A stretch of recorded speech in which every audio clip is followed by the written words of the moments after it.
Viewers, welcome back to my channel. আবারও হাজির হলাম নতুন আরও একটি রেসিপি নিয়ে। এটা হচ্ছে গার্লিক ফ্রায়েড রাইস। গার্লিক মানে রসুন, আমরা সবাই জানি। আর এটাকে আপনারা খুব ইজিলি অনায়াসেই কিন্তু একটি ডায়েট চার্টের খাবার হিসেবে রাখতে পারবেন। খুব অল্প উপকরণে অল্প কিছু পুষ্টি থাকবে এর মধ্যে, কিন্তু আপনার শক্তি পাবেন ভরপুর, যেহেতু গার্লিক ফ্রায়েড রাইস। তো চলুন দেখে নিই কীভাবে বানাবো। এটার জন্য প্রথমেই আমাদের লাগবে ভাত। তো ভাতটা হচ্ছে আপনারা ঠান্ডা গরম যেটাই হয়ে নিতে পারবেন। আবার যেন আবার কেউ মানে পানি দেওয়া ভাত নিয়েন না, এটা হচ্ছে ঠান্ডা ভাত নিয়েছি আমি এখানে।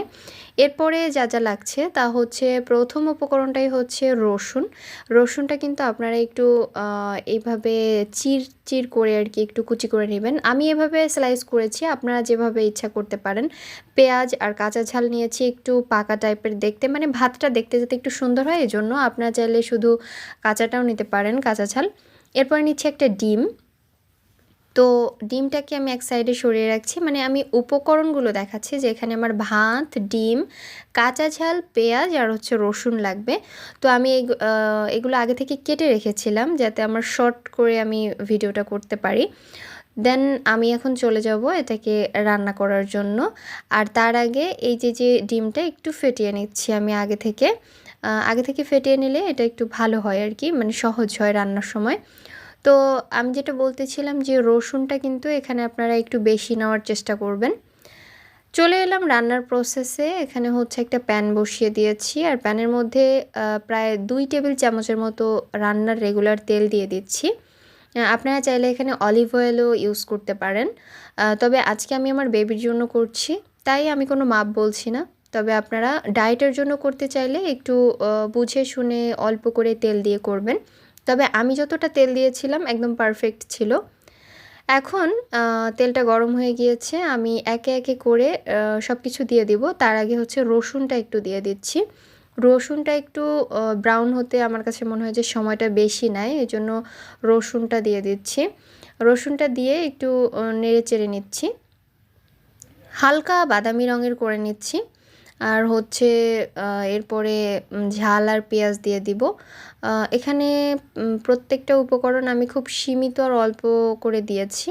আপনারা চাইলে কিন্তু ইজিলি এই যে মানে খাবারটা, এটার সাথে একটা ডিম পোস্ট করে খেতে পারেন, বাট আমার বেবি আর কি তখন অল্প খাবে, এই জন্য আমি ওর জন্য আর ডিম পোস্টটা করিনি।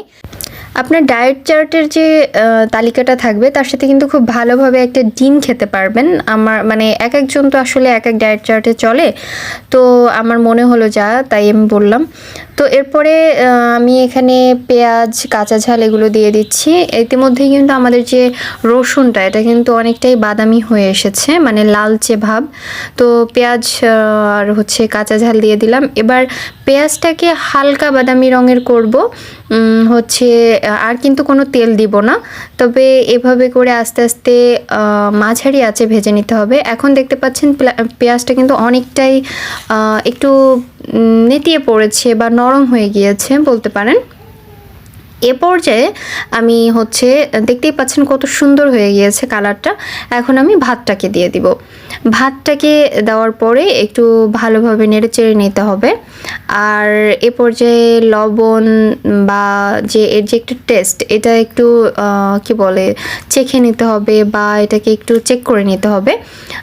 চেক করে নিলে আর কি হয় কি যে পরে আর কি ভাতটা খেতে খুব মজা লাগে। এ পর্যায়ে যদি একটা চেক না করেন তাহলে আসলে ভাতের যে একটা সুন্দর ফ্লেভার বা মজা এটা হয় না, সেটা হচ্ছে আপনার আসে লবণ থেকে। দেন লবণটা একটু ভালোভাবে দিতে হবে, খুব বেশি হলে আবার কিন্তু সমস্যা। এক পর্যায়ে ভাতটা মানে ভাজা ভাজা করতে করতে বা নাড়াচাড়া করতে করতে পেঁয়াজ রসুনের সব কিছুর সাথে মিশে গিয়েছে। এ পর্যায়ে ডিমটা দিয়ে দিচ্ছি, স্ক্রিনে দেখতে পাচ্ছেন। তো আমি ডিমটা দিয়ে খুব ভালো করে ভাতের সাথে মিশিয়ে নেব।